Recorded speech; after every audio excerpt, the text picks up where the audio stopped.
Alright, so today I'll be attempting to install this Apple CarPlay unit into the ae112 Corolla.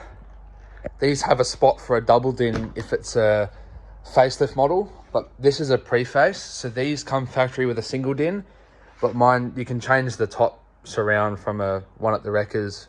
This has already been done. So I'll try and go step through step on what you need to do, wiring, etc. This already has a unit in it. Let's see, there already has a unit. So I'll try and show you what you need to get that in.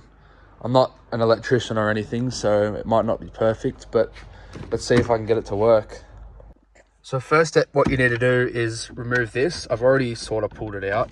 You should be using a plastic trim tool remover, but I just used a flathead screwdriver and gently pried each side out.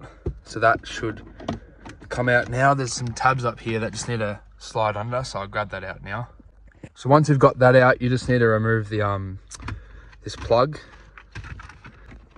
Little tab there, just undo that, should pull off. Like so, just pop this aside.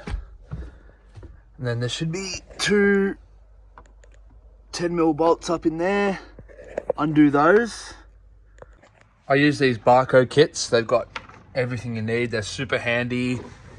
They're good to carry around in the car.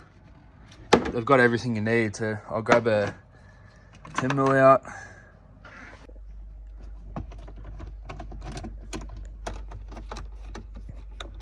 Once you've got those bolts out, it should just pull out, as you can see there. So it's just the two bolts, and you got those clips, which just all you need to do is literally pull it out. Just unplug your radio, it's the antenna wire and your plug.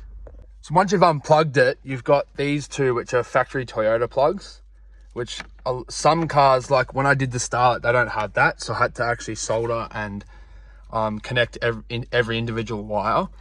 But if you still have your stock OEM plugs, you can go down to your local auto shop and get these. So if you have a look, this is the Toyota one, which plugs into the factory plugs, and then they go together there, and then this goes into the Sony. So it's all pretty much just a plug and play and some screws to do this whole job. So now you've got Sony. Take these,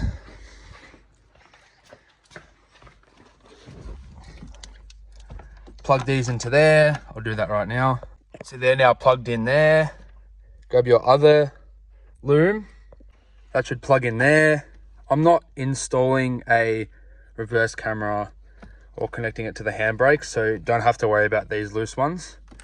That just will tuck back there. Don't forget your antenna wire. So grab your unit and then plug it in and see if it switches on with the ignition. So now it's plugged in. Turn your ignition on.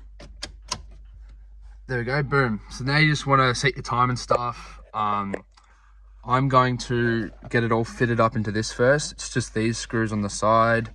So undo your other one, take your pocket out, because you can't use that pocket anymore.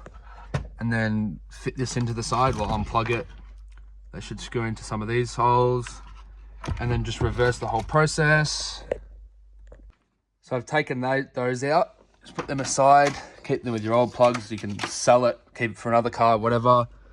Now you've got this hollow shell. Grab your unit. So that's all slid in now. Screws in the side, should just all slide in. Might be a little bit tight up in these corners, but if you want, you can take, this is a separate part, so you can take it all apart. It's pretty basic, it's just screws. All the screws slides in. Now your plug to actually plug your phone into the Apple CarPlay, you can decide where to run it. I'm gonna have a look now. So you run it behind, down, have it popping out near the glove box, or you can have it through there for this one. You can have it through the ashtray or even the pocket, whatever you want. So I'm gonna play around with that now and I'll show you what I do. So I clipped this back in now. Looks really nice, fits so good.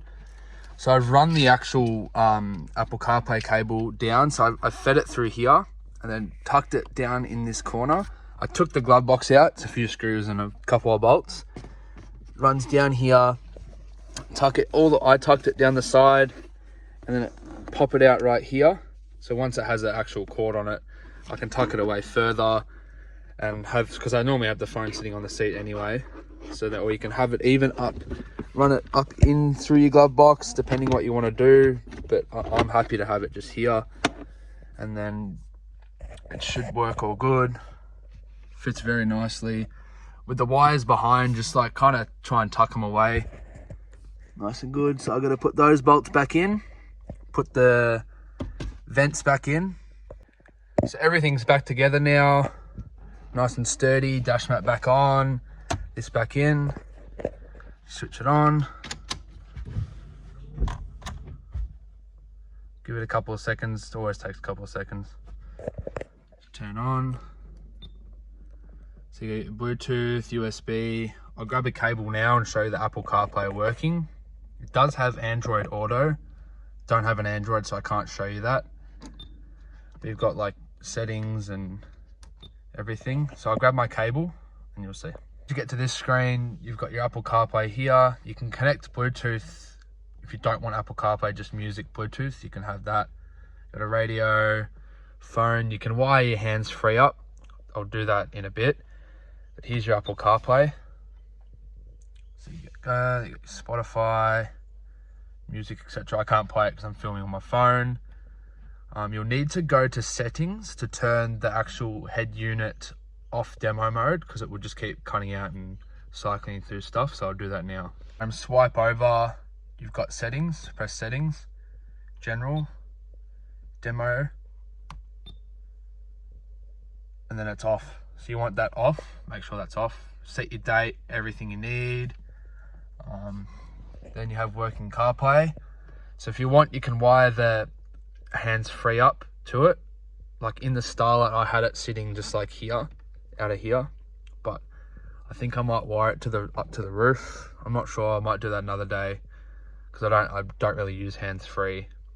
It's not the best quality. But yeah, so that's how you wire up Apple CarPlay in your ae112. Yeah, thanks for watching, and